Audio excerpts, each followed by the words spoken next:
Hi parents and students, and welcome back to another episode of Tatman Talks. This is for the week of March 14th.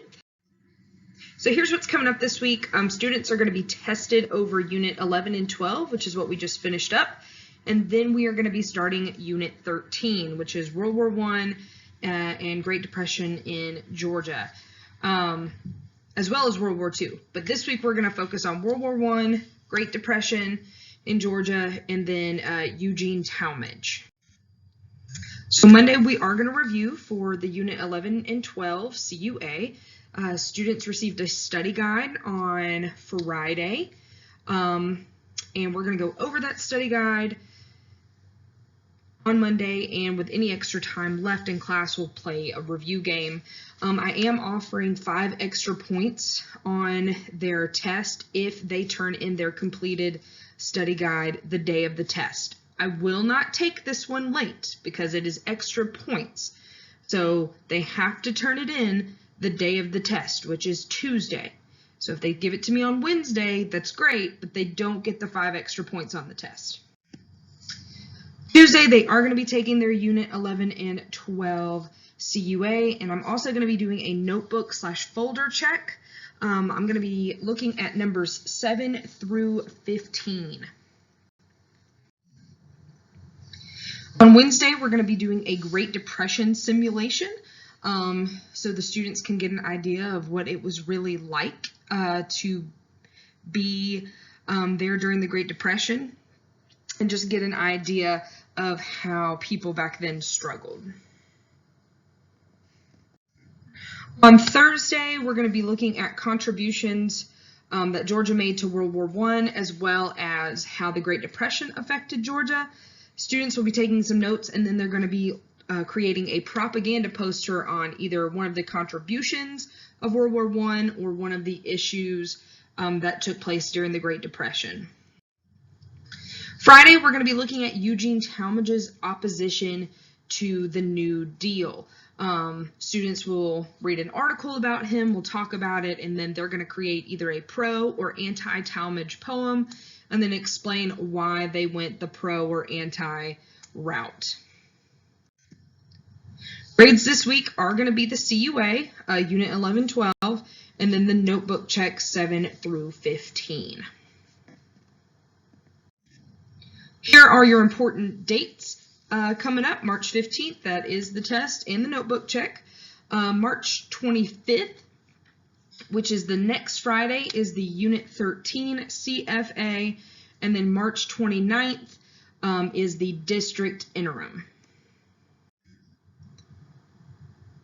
As usual, just some supplies requests, copy paper, pencils, and tissue. These are the things that students use the most.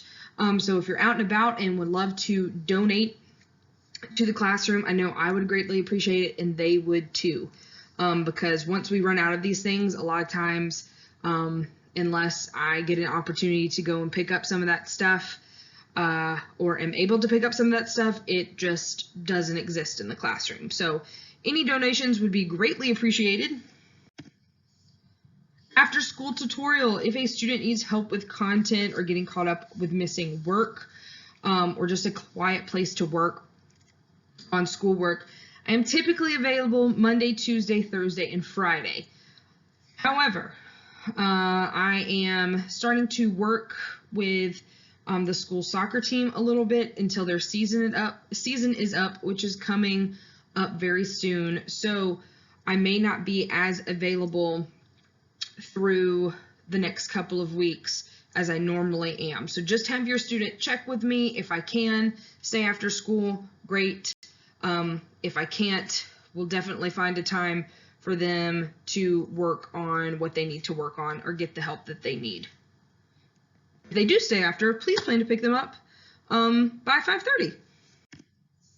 Absences: when your student is absent, voluntarily or involuntarily, they are still responsible for that missing work. It is not excused, but students will have ample time to get that turned in.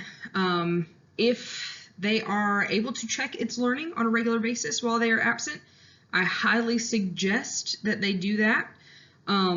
because that way they can stay caught up with content. And I clearly label things that are a grade in its learning, whether it be just a handout or it's an actual activity that they do in its learning.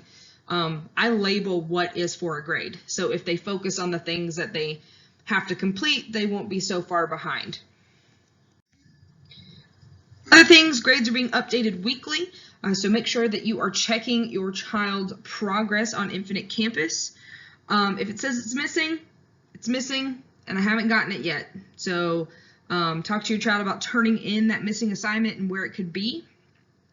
Remember, I do accept all late work with no penalty, so they don't get punished for turning it in late. I want them to do the work.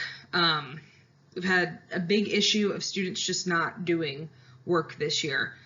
So if you could just encourage your student to make sure that they're doing their assignments and using their time wisely in class, that would be great. If you have any questions or concerns, feel free to contact me through Remind or email. Thanks so much for your continued support at home with your student.